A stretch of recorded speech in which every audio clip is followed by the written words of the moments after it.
The poem, The Author to Her Book, starts with Anne Bradstreet addressing her book of poems as if it were her child. She expresses embarrassment over its premature publication, comparing it to an ill-formed offspring sent into the world before it was ready. In this initial scene, the speaker's tone is one of frustration, as she feels her work was exposed without her permission, leaving her vulnerable to criticism.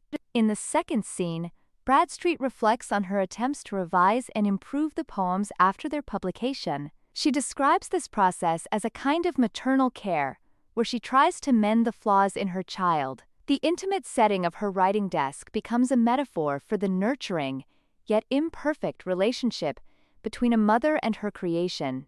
As the poem progresses, the speaker shifts to the public reception of the book. She fears that despite her best efforts to polish and correct the text, the imperfections remain. The setting now moves to the broader world of readers and critics, where the book is subjected to scrutiny.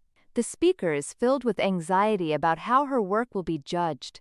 In the final scene, Bradstreet accepts that her child must face the world as it is, flaws and all. She recognizes that her work, once released, is beyond her control. The poem ends on a note of resignation as she sends her book off into the world, knowing it carries her mark but will live its own life.